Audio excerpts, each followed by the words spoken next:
ಈಗ ಇದು ಪ್ಯಾರಾಗ್ರಾಫ ಮಾಡೋಣ ರೋಲ್ ಈಗ ಒಂದ್ಸಲ ಪ್ಯಾರಾಗ್ರಾಫ್ ಒಂದ್ಸಲ ಓದ್ಕೊನಿ, ಆಮೇಲೆ ನಾನು ಹೇಳ್ಕೊಡ್ತೇನೆ ಯಾವ ರೀತಿ ಮಾಡಬೇಕಂತ. ಆಯಿತಾ? ನೋಡಿ, ಸ್ಟಾರ್ಟಿಂಗ್ ಏನೈತಿ, ನಂಬರ್ 1 ಕೊಟ್ಟನು ಇಲ್ಲಿ.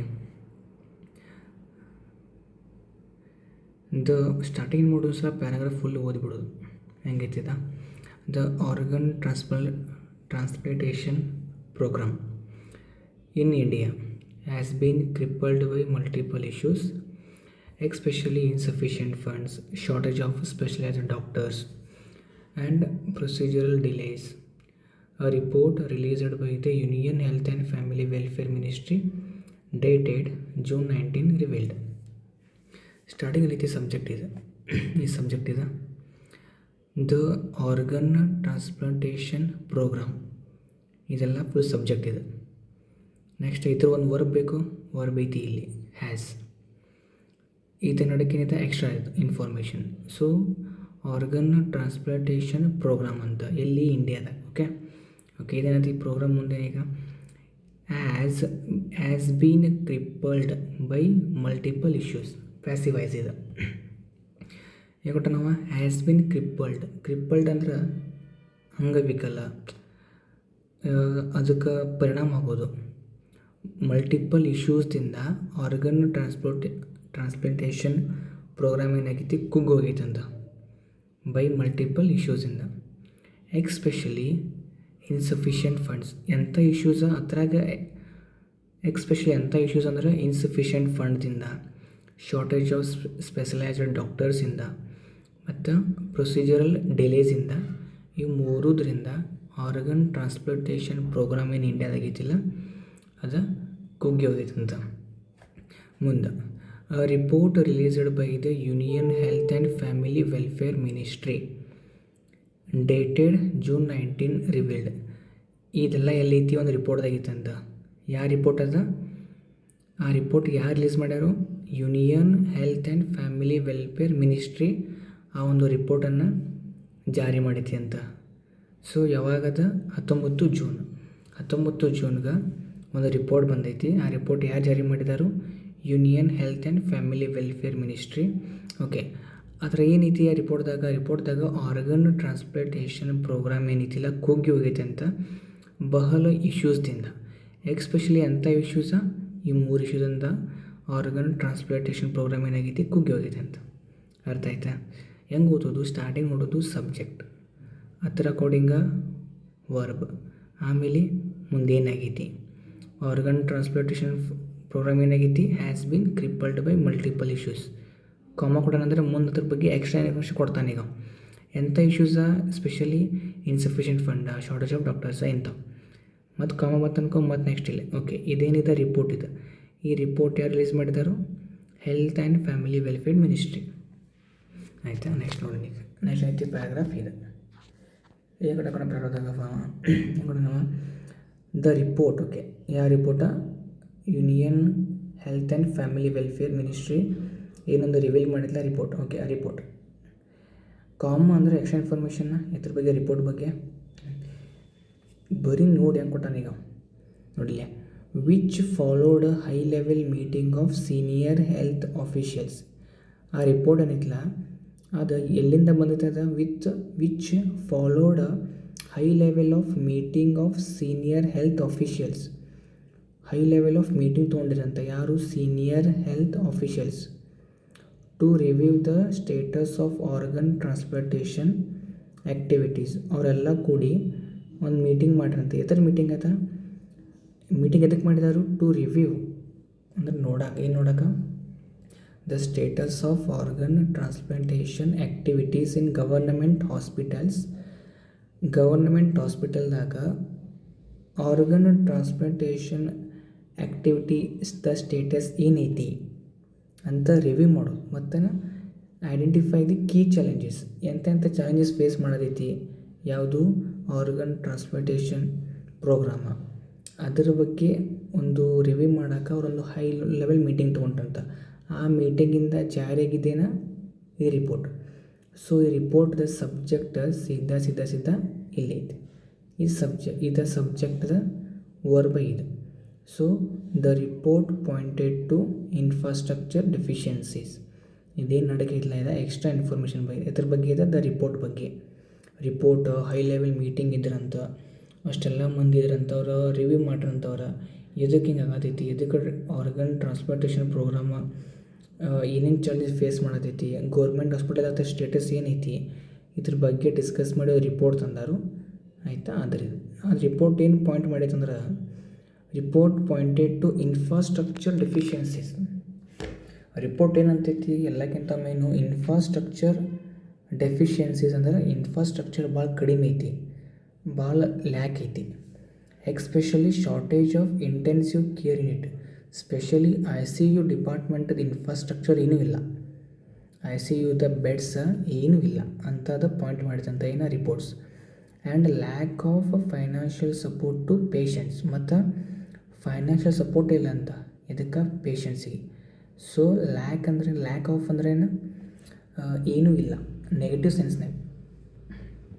So lack of financial support to ಪೇಷಂಟ್ಸ್ಗೆ ಯಾವುದೇ ರೀತಿಯ ಸಪೋರ್ಟ್ ಇಲ್ಲ ಅಂತ ರಿಪೋರ್ಟ್ ಏನು ಮಾಡೈತಿ, ಪಾಯಿಂಟ್ ಮಾಡೈತಿ. ನೆಕ್ಸ್ಟ್ ಇಲ್ಲಿ lack of financial support to patients who required life long medication that was expensive. ಆ ಪೇಷಂಟ್ಸ್ಗೆ ಲೈಫ್ ಲಾಂಗ್ ಮೆಡಿಕೇಷನ್ ಬೇಕು.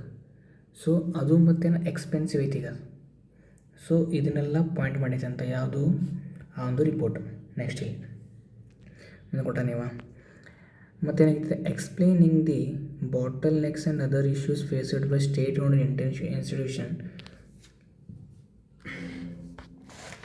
ಎಕ್ಸ್ಪ್ಲೇನ್ ಮಾಡ್ಕೋತಾ ಹೋದ್ರೆ ಏನು ಎಕ್ಸ್ಪ್ಲೇನ್ ಮಾಡೋದಿಲ್ಲಿ, the bottlenecks and other issues. Bottlenecks ಅಂದರೆ ಅಡಚಣೆಗಳು ಮತ್ತು ಅದರ್ ಇಶ್ಯೂಸ್ ನಾವು ಎಕ್ಸ್ಪ್ಲೇನ್ ಮಾಡ್ಕೊಂಡು ಹೋದು ಅಂದ್ರೆ faced by state owned institutions and state owned institution ಅಂದ್ರೆ ರಾಜ್ಯ ಸರ್ಕಾರದ ಇನ್ಸ್ಟಿಟ್ಯೂಷನ್ಸ್ ಎಂಥವು, ಪ್ರೈವೇಟ್ ಸೆಕ್ಟರ್ ಆಗಿರ್ಬೋದು, ಗೌರ್ಮೆಂಟ್ ಹಾಸ್ಪಿಟಲ್ ಆಗಿರ್ಬೋದು, ಇವ ಬಹಳ ಅಡಚಣೆಗಳನ್ನು ಫೇಸ್ ಮಾಡತ್ತವಂತ. The report side. ಸೊ ಇಲ್ಲಿ ಇದು ಪ್ರಿಪೋಷನ್ ಎಕ್ಸ್ಪ್ಲೇನಿಂಗ್ ಇದೆ. ಓಕೆ, ಇಲ್ಲಿ ತನಕ ಅಂತಿದ್ರದ ಆಬ್ಜೆಕ್ಟ ಮುಗಿತಿದೆ. ಇನ್ನು ಕೂಡ ಈಗ ದ ರಿಪೋರ್ಟ್ ಸೈಡ್, ರಿಪೋರ್ಟ್ ಹೇಳ್ದಂತ ಯಾವಾಗ ಹೇಳ್ದಂತ ಇದೆ, report side only 13,476 kidney transplants were performed. Report ಏನು ಹೇಳ್ತಂದ್ರೆ ಅಂದ್ರೆ ಓನ್ಲಿ 13,476 ಕಿಡ್ನಿ ಟ್ರಾನ್ಸ್ಪ್ಲಾಂಟ್ಸ್ ಅಷ್ಟು ಆಗಿದಾವಂತ ಈ ವರ್ಷದಾಗ. ಇಟ್ಟಾಗ್ಯವು 13,476 kidney transplants were performed by doctors. Passive voice ಇದೆ. Okay, both in government and private hospital ಎರಡೂ ಕೂಡಿ ಜಸ್ಟ್ 13,476 ಕಿಡ್ನಿ ಟ್ರಾನ್ಸ್ಪ್ಲಾಂಟೇಷನ್ ಆಗಿದಾವಂತ. Against the recommended 1 lakh cases last year 1 lakh cases ಮಾಡಬೇಕಂತ ರಿಕಮೆಂಡ್ ಮಾಡಿರಂತ. ಅದು ಎಷ್ಟಾಗ್ಯಾವ, ಬರೀ 13,476 ಆಗ್ಯಾವ. The capacity of government hospitals was not adequate. ನಡಕ of government hospitals extra information ಇದೆ. So the capacity of government hospitals was not adequate ಅಂದ್ರೆ ಅಷ್ಟು ಇಲ್ಲ, ಸಾಮರ್ಥ್ಯ ಇಲ್ಲ. ಸೊ ಕೆಪಾಸಿಟಿ ಗವರ್ನಮೆಂಟ್ ಹಾಸ್ಪಿಟಲ್ದ ಅಷ್ಟು ಇಲ್ಲ ಅಂತ ಕೊಟ್ಟಾನು. ಇದ್ರ ಬಗ್ಗೆ ಆಫ್ ಆರ್ಗನ್ ಟ್ರಾನ್ಸ್ಪ್ಲಾಂಟ್ ಮಾಡೋದ್ರಾಗ ಕೆಪಾಸಿಟಿ ಅಷ್ಟು ಅಡಿಕ್ವೇಟ್ ಇಲ್ಲ. ಮತ್ತು and creation of new centres var definitely required. ಮತ್ತು ಹೊಸ ಸೆಂಟರ್ಸ್ ಮಾಡೋದು ಡೆಫಿನೆಟ್ಲಿ ಬೇಕಾಗಿತ್ತು ನಮಗೆ ಅಂತ ಇಲ್ಲಿ ಹೇಳಿದಾರೆ. ಆಯಿತಾ, ನೆಕ್ಸ್ಟ್ ಇಲ್ಲಿ ಓದೋದು ಹೆಂಗೆ ಗೊತ್ತಿದೆ, ಜಸ್ಟ್ ಸಬ್ಜೆಕ್ಟ್ ನೋಡು, ವರ್ಬ್ ನೋಡು, ಆಬ್ಜೆಕ್ಟ್ ಇಷ್ಟ. ಆ್ಯಕ್ಚುಲಿ ದ ರಿಪೋರ್ಟ್ ಇಲಾಬೊರೇಟೆಡ್, ಸಬ್ಜೆಕ್ಟ ವರ್ಬ. ನೆಕ್ಸ್ಟಿಗೆ ಬರೋದು ಆಬ್ಜೆಕ್ಟ್. ರಿಪೋರ್ಟ್ ಎಕ್ಸ್ಟ್ರಾ, ಎಲಾಬೊರೇಟ್ ಅಂದ್ರೆ ವಿವರಣೆ ಮಾಡಿ ಹೇಳೋದು. ರಿಪೋರ್ಟನ್ನು ಹೇಳೈತಿ ವಿವರಣೆ ಮಾಡಿ. The report elaborated on the lack of facilities in government health care. Lack of facilities on the government health care ಇನ್ಸ್ಟಿಟ್ಯೂಷನ್ದಾಗ ಫೆಸಿಲಿಟಿ ಏನೂ ಇಲ್ಲ, ಝೀರೋ ಐತಿ. ಓಕೆ, ಮುಂದಿನ saying a significant number of government hospitals had reported the absence of dedicated infrastructure for organ retrieval. ಮತ್ತೇನಾಗೈತಿ, government hospitals had reported significant number of, ಇಲ್ಲಿ saying ಏನೈತಲ್ಲ ಇದೆ preposition ಇದು. ಓಕೆ, ಅದರ ಮುಂದೆ ನಮ್ಗೆ ಏನು ಬೇಕೀಗ, ಆಬ್ಜೆಕ್ಟ್ ಬೇಕಾ. Saying significant number of government hospitals, ಭಾಳ ನಂಬರ್ನಾಗ ಗೌರ್ಮೆಂಟ್ ಹಾಸ್ಪಿಟಲ್ ಹ್ಯಾಡ್ ರಿಪೋರ್ಟ್ ಮಾಡಿದವಂತ ಏನು, the absence of dedicated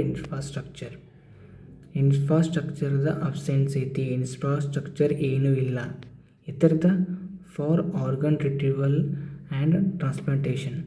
ಆರ್ಗನನ್ನು store ಮಾಡೋಕ್ಕೆ ಮತ್ತು ಟ್ರಾನ್ಸ್ಪ್ಲಾಂಟೇಷನ್ ಮಾಡೋಕ್ಕೆ ಯಾವುದೇ ರೀತಿಯ ಒಂದು ಇನ್ಫ್ರಾಸ್ಟ್ರಕ್ಚರ್ ಇಲ್ಲ ಅಂತ ಗೌರ್ಮೆಂಟ್ ಹಾಸ್ಪಿಟಲ್ ರಿಪೋರ್ಟ್ ಮಾಡಿದ. Including specialised transplant operator theatres, OTs and dedicated transplant intensive care units, ಇವೆರಡೂ ಇಲ್ಲ ಅಂತ ದ ಗೌರ್ಮೆಂಟ್ ಹಾಸ್ಪಿಟಲ್ಸ್ ಏನು ಮಾಡಿದವು, ರಿಪೋರ್ಟ್ ಮಾಡಿದವು. ನೆಕ್ಸ್ಟ್ ಇಲ್ಲಿ ಮುಂದೇನೈತಿ, ಲಾಸ್ಟ್ ಇದು. A critical issue was the shortage of ICU beds. ಎಲ್ಲಕ್ಕಿಂತ ದೊಡ್ಡ issue critical issue ICU beds ಇಲ್ಲ ಅಂತ. Which were essential for maintaining potential brain stem dead donors. Dead ಆಗಿರ್ತಾರಲ್ಲ ಅವ್ರದ್ದು ಬ್ರೈನ್ ಸ್ಟೀಮನ್ನು ಸ್ಟೋರ್ ಮಾಡೋಕ್ಕೆ ಎಸೆನ್ಷಿಯಲ್ ICU ಬೆಡ್ಸ್ ಅವ ಇಲ್ಲ ಅಂತ. A critical issue was the shortage of ICU beds which were over ಆಗಂತ ಇಲ್ಲಿ ICU ಬೆಡ್ಸ್ ವಿಚ್ ಹಿಂದೆ ಯಾವತ್ತು ನಾನ್ ಲಿವಿಂಗ್ ಥಿಂಗ್ ಹಚ್ಚಬೇಕು. ICU ಬೆಡ್ಸ್ ನಾನ್ ಲಿವಿಂಗ್ ಥಿಂಗ್ ಕರೆಕ್ಟ್ ಐತಿ. ICU beds which were essential for maintaining potential brain stem dead donors in many trauma centres. Okay, ಬಹಳ trauma ಸೆಂಟರ್ಸ್ನಾಗ beds were enable for potential donors. Beds ಇಲ್ಲ ಅಂತ ಡೋನರ್ಸ್ಗೋಸ್ಕರ. Donate ಮಾಡೋಕ್ಕೆ ಬಂದೆ ಅನ್ಕೋ, ಅವ್ರಿಗೆ bed ಇಲ್ಲ ಅಂತ. Due to high patient value, ಪೇಷಂಟೇ ಬೆಳೆಗಾರ ಅಂತ, ಡೊನೇಟ್ ಮಾಡೋಕ್ಕೆ ಬಂದವರಿಗೆ ಬೆಡ್ ಇಲ್ಲ ಅಂತ ಈ ರೀತಿ ಹೇಳಿದೆ. ಸೊ ನಮಗೇನು ಗೊತ್ತೈತಿ, ಇಲ್ಲಿ ಫುಲ್ ಈಸಿ ಇದ್ಬಿಟ್ಟಿದೆ. ಈ ರೀತಿ ಓದ್ಬೇಕು ನೋಡಿ. ಸಬ್ಜೆಕ್ಟ, ವರ್ಬ, ಒಬ್ಜೆಕ್ಟ, ಅಡಿಗೆ ಕೂಡ ಎಕ್ಸ್ ಇನ್ಫಾರ್ಮೇಷನ್ ಜಸ್ಟ್ ಅರ್ಥ ಮಾಡ್ಕೊಳ್ಳೋದು. ಎಲ್ಲ ಅರ್ಥ ಆಗೋದೇನಿಗೆ ವರ್ಬ್ ಮೇಲೆ. ವರ್ಬ್ ರಿಪೋರ್ಟೆಡ್ ಐತಿ, ಎಲಾಬೊರೇಟೆಡ್ ಐತಿ, ಇದ್ರ ಮೇಲೆ ಗೊತ್ತ ಮಾಡ್ಕೋಬೇಕು. ಆಯಿತಾ, ಇನ್ನೊಂದು ಮಾಡೋಣ.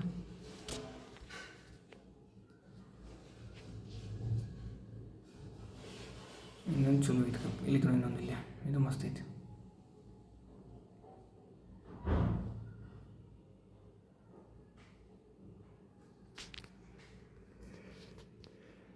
ಐತಿದ ಫಾಲೋವಿಂಗ್ ಏನೇ preposition. Okay, next following central board of secondary education CBSE. Okay, CBSE circular. Following CBSE circular. CBSE circular ಪ್ರಕಾರ, CBSE ಸರ್ಕ್ಯುಲರ್ ನೋಡ್ತಾ ಹೋದ್ರೆ promoting the use of mother tongue. ಆ ಸರ್ಕ್ಯುಲರ್ ಏನು ಮಾಡ್ತೈತಿ, ಪ್ರಮೋಟ್ ಮಾಡತೈತಿ ಅಂತ. CBSE ಸರ್ಕ್ಯುಲರ್ ಪ್ರಮೋಟ್ ಮಾಡ್ತೈತಿ the use of mother tongue in foundational classes. Foundation classes ಅಂದ್ರೆ 1 to 6 ಇವೆಲ್ಲ ಏನು ಫೌಂಡೇಶನ್ ಕ್ಲಾಸಸ್ ಇವು. ಇಂಥ ಕ್ಲಾಸಸ್ನಾಗ CBSE ಸರ್ಕ್ಯುಲರ್ ಮದರ್ ಟಂಗನ್ನು ಯೂಸ್ ಮಾಡಿರಿ ಅಂತ ಪ್ರಮೋಟ್ ಮಾಡತೈತಿ. ಅರ್ಥ ಆಯ್ತಾ? CBSE ಸರ್ಕ್ಯುಲರ್ ಏನಾಗ್ತೈತಿ, ಮದರ್ ಟಂಗನ್ನು ಫೌಂಡೇಶನ್ ಕ್ಲಾಸಸ್ನಾಗ ಯೂಸ್ ಮಾಡಿರಿ ಅಂತ ಹೇಳ್ತೈತಿ. ಕಾಮ ಬಂತ. ನೆಕ್ಸ್ಟ್ ಇನ್ನು subject verb object. Delhi NCR schools have begun mapping student languages. Delhi NCR schools ಎಂದಲ್ಲ, have begun mapping student languages. have begun ಅಂದರೆ ಸ್ಟಾರ್ಟ್ ಮಾಡಿದ್ವು ಅಂತ. ಏನು ಮಾಡೋಕ್ಕೆ, ಮ್ಯಾಪಿಂಗ್ ಮಾಡೋಕ್ಕೆ. ಏನು ಮ್ಯಾಪಿಂಗ್ ಮಾಡೋದು, ಸ್ಟೂಡೆಂಟ್ದ ಲ್ಯಾಂಗ್ವೇಜಸ್. ಯಾವ್ಯಾವ ಸ್ಟೂಡೆಂಟ್ ಏನೇನು ಮಾತಾಡತಾನೋ ಅವ್ರದ್ದು ಲ್ಯಾಂಗ್ವೇಜಸನ್ನು ಮ್ಯಾಪ್ ಮಾಡೋಕ್ಕೆ ಡೆಲ್ಲಿ NCR ಸ್ಕೂಲ್ಸ್ ಸ್ಟಾರ್ಟ್ ಮಾಡಿದವು ಅಂತ. ಹಿಂಗೆ ಅರ್ಥ ಮಾಡ್ಕೋಬೇಕು ನೋಡ್ರಿ ಅವಲ್ಲಿ. ರಿವೀಲಿಂಗ್ ಏನು ರಿವೀಲ್ ಮಾಡತೈತಿ ಈಗ. ಸೊ ಅದು ಮ್ಯಾಪಿಂಗ್ ಏನು ಮಾಡತ್ತಾರಲ್ಲ ಅದು ರಿವೀಲ್ ಮಾಡಿದಂತ. ಏನು ರಿವೀಲ್ ಮಾಡಿದಂತ, revealing rich linguistic diversity. Rich linguistic diversity ಅಂದ್ರೆ ಭಾಳ ಅಲ್ಲಿ ಡೈವರ್ಸಿಟಿ ಐತಂತ, ಅಂದ್ರೆ ಭಾಳ ಲ್ಯಾಂಗ್ವೇಜಸ್ ಅದಾವಂತ. Many classroom reports 10 to 20 languages being spoken. 10 to 20 language ಮಾತಾಡತಾರಂತ. ಪ್ರತಿಯೊಂದು ಕ್ಲಾಸ್ ರೂಮ್ನಾಗ, ಇನ್ಕ್ಲೂಡಿಂಗ್ ಹಿಂದಿ ಜೊತೆ. ಸೊ ಡೆಲ್ಲಿ NCR ಸ್ಕೂಲ್ದು ಸ್ಟಾರ್ಟ್ ಮಾಡಿದವಂತ ಮ್ಯಾಪಿಂಗ್ ಮಾಡಕ್ಕೆ. ಏನು ಮ್ಯಾಪ್ ಮಾಡೋಕ್ಕೆ? ಸ್ಟೂಡೆಂಟ್ದ ಲ್ಯಾಂಗ್ವೇಜಸ್ ಯಾರ್ಯಾರು ಯಾವ ಭಾಷೆ ಮಾತಾಡ್ತಾರಂತ. ಆ ಮ್ಯಾಪಿಂಗ್ ಏನು ರಿವೀಲ್ ಮಾಡಿತು, ಭಾಳ ಅಂದ್ರೆ ಭಾಳ ಜನ ಬೇರೆ ಬೇರೆ ಭಾಷೆ ಮಾತಾಡತ್ತಾರಂತ. ಡೈವರ್ಸಿಟಿ ಐತೆ ಅಂತ ಅಲ್ಲಿ. ಕಡಿಮೆ 10-20 ಲ್ಯಾಂಗ್ವೇಜಸ್ ಮಾತಾಡತ್ತಾರಂತ ಪ್ರತಿ ಕ್ಲಾಸ್ ರೂಮ್ದಾಗ. ಆಯಿತಾ? ನೆಕ್ಸ್ಟ್ ನೋಡಿ ಮುಂದೆ most CBSE schools in the region are English medium. ಎಲ್ಲ ಅಂದ್ರೆ ಭಾಳ CBSE ಸ್ಕೂಲ್ಸ್ ಈ ರೀಜನ್ದಾಗ ಎಲ್ಲ ಇಂಗ್ಲೀಷ್ ಮೀಡಿಯಮ್ ಅದಾವೆ. And introduce Hindi, Sanskrit or Urdu as a second language from 1 and a third language from class 6. ಇಲ್ಲಿ ತನಕ ಮುಗಿತದ ಸಬ್ಜೆಕ್ಟ್, ಇಲ್ಲಿ ತನಕ ಆಗ್ತದ ನೋಡಿ. ಮೋಸ್ಟ್ CBSE ಸ್ಕೂಲ್ಸ್ ಏನಿದೆ ಸಬ್ಜೆಕ್ಟ್ ಇನ್ ದ ರೀಜನ್ ಬಿಡ. Most CBSE schools are English medium. ಎಲ್ಲ CBSE ಸ್ಕೂಲ್ಸ್ ಎಲ್ಲ ಇಂಗ್ಲೀಷ್ ಮೀಡಿಯಮ್ದವು ಆತ. ಮುಂದೇನ introduce Hindi. So most CBSE schools introduce Hindi, Sanskrit, Urdu as a second language from class 1. Class 1ನೇದಿಂದ ಸೆಕೆಂಡ್ ಲ್ಯಾಂಗ್ವೇಜ್ ಆಗಿ ಹಿಂದಿ, ಸಂಸ್ಕೃತ್, ಉರ್ದುನ ಮಾಡ್ತಾರಂಥವ್ರು. ಯಾರು? CBSE. ಕರೆಯಷ್ಟು ಇಂಗ್ಲೀಷ್ ಮೀಡಿಯಮ್ ಅವರು. ಸೆಕೆಂಡ್ ಲ್ಯಾಂಗ್ವೇಜ್ ಅಂತ ಯಾವ ಬರ್ತಾವಲ್ಲಿ? ಕ್ಲಾಸ್ 1ರಿಂದ ಸಂಸ್ಕೃತ, ಉರ್ದು, ಹಿಂದಿ 3 ಬರ್ತದೆ. ಆಮೇಲೆ and third language from class 6. 6ನೇ ಕ್ಲಾಸಿಂದ third language. First, second, third ಲ್ಯಾಂಗ್ವೇಜಿಂದ ಬರ್ತೈತೆ 6ನೇ ಕ್ಲಾಸಿಂದ. 1 to 6 just first languages, second ಅಷ್ಟೇ ಇರ್ತಾವೆ. ನೆಕ್ಸ್ಟ್ ಇಲ್ಲಿ most principals the Hindu spoke to. ಇದು ಎಕ್ಸ್ಟ್ರಾ ಇನ್ಫಾರ್ಮೇಷನ್ ಇದು. ಮೋಸ್ಟ್ ಪ್ರಿನ್ಸಿಪಲ್ಸ್ ಸೇಡ್, ಭಾಳ ಮಂದಿ ಮೋಸ್ಟ್ ಪ್ರಿನ್ಸಿಪಲ್ ಹೇಳಿದ್ರಂತ ಏನು? While English remains the medium of instruction, Hindi will be used informally in primary classes to assist learners. Most principal said while English remains the medium of instruction ಕೊಡುವಾಗ ನಾವು usually ಇಂಗ್ಲೀಷನ್ನು ನಾವು use ಮಾಡ್ತೀವಿ. Hindi will be used informally. Hindi ಅವಾಗ ನಡಕ use ಮಾಡ್ತೀವಿ. ಇನ್ primary classes 1 to 6 ನಾವು English main instruction ಕೊಡೋಲ್ಲ. ಇಂಗ್ಲೀಷ್ ನಡಕನ ಹಿಂದಿ ಯೂಸ್ ಮಾಡ್ಕೊಂಡು ಹೇಳ್ಬೋದು. ಇದಕ್ಕೆ ಲರ್ನರ್ಸ್ ಯಾರು ಕಲಿತಾರಲ್ಲ ಅವ್ರಿಗೆ ಹೆಲ್ಪ್ ಆಗಲಿ ಅಂತ ಸ್ವಲ್ಪ ಹಿಂದಿ ನಾವು ಯೂಸ್ ಮಾಡತ್ತೇವೆ ಅಂತ ಮೋಸ್ಟ್ ಪ್ರಿನ್ಸಿಪಲ್ಸ್ ಹೇಳ್ತಾರೆ. ಆಯಿತಾ? ನೆಕ್ಸ್ಟ್ ಏನೈತಿದ the CBSE directive references the national curriculum programme which ಅಂದ್ರೆ national curriculum programme framework recommends using the mother tongue or familiar state language as the first language of literacy. Schools have been asked to complete language mapping and adjust their curriculum by early July. The CBSE directive references ಮಾಡ್ತೈತಿ ಅಂತ. ಏನೇನು reference ಮಾಡ್ತೈತಿ? Reference ಅಂದ್ರೆ ಅದನ್ನು ಅದನ್ನು ಹೇಳೋದು. CBSE directive ಏನು ಹೇಳ್ತೈತಿ? The national curriculum framework. ಇದನ್ನು ರೆಫರೆನ್ಸ್ ತಗೊಂಡು ಇದನ್ನು ಅಂದರೆ ಇತರದ ಏನೈತಿಲ್ಲ CBSE ಅಂದರೆ ಇವರೊಂದು ಮಾಡಿರ್ತಾರೆ, ಒಂದು ಲೆಟರ್ ತಯಾರು ಮಾಡ್ತಾರೆ. ಅದು CBSE ಅಳವಡಿಕೆ ಮಾಡಬೇಕು. ಅರ್ಥ ಆಯ್ತಾ? So the CBSE directive issued on May 22 22 ಪ್ರಕಾರ 22 May 1 ಲೆಟರ್ ಬಂದೈತಿ. ಯಾರಿಗೆ? CBSE ದಾರಿಗೆ. ಏನು ಬಂದೈತಿ? ದ CBSE ಡೈರೆಕ್ಟಿವ ಇವರು ಒಂದೇನದಾರಲ್ಲ ಇದಕ್ಕೊಂದು ಲೆಟ್ರ್ ಕಳ್ಸ್ಯಾರ ಅನ್ಕೋ. ಅವ್ರೇನು ಆಗ್ತಾರೆ ಈಗ CBSE ಡೈರೆಕ್ಟರ್ ಅದಾರ ವಿಚ್ ರಿಕಮೆಂಡ್ಸ್ ಅಂದರೆ ನ್ಯಾಷನಲ್ ಕರಿಕ್ಯುಲಮ್ ಫ್ರೇಮ್ವರ್ಕ್ ಏನು ರಿಕಮೆಂಡ್ ಮಾಡ್ತೈತಿ? Using the mother tongue or familiar state language as the first language of literacy. Mother ಟಂಗ ಇಲ್ಲ ಸ್ಟೇಟ್ದ ಭಾಷೆ ಕನ್ನಡ, ಇದನ್ನು ನೀವು ಫಸ್ಟ್ ಲ್ಯಾಂಗ್ವೇಜ್ ಆಗಿ ಯೂಸ್ ಮಾಡಬೇಕಂತ ನ್ಯಾಷನಲ್ ಕರಿಕ್ಯುಲಮ್ ಫ್ರೇಮ್ವರ್ಕ್ ಹೇಳ್ತೈತಿ. ನಮ್ಮ ಕಡೆ ಹೆಂಗೀಗ ನಾವು ಕನ್ನಡ ಯೂಸ್ ಮಾಡ್ತೇವೆ, ಇದು ಕರೆಕ್ಟ್ ಐತಿ. ನೆಕ್ಸ್ಟ್ ಮುಂದೇನೀಗ ಸ್ಕೂಲ್ಸ್ ಹ್ಯಾವ್ ಬಿನ್ ಆಸ್ಕ್ಡ್ ಅಂದರೆ ಸ್ಕೂಲ್ಸಿಗೆಲ್ಲ ಹೇಳಿದಾರಂತ ಏನು?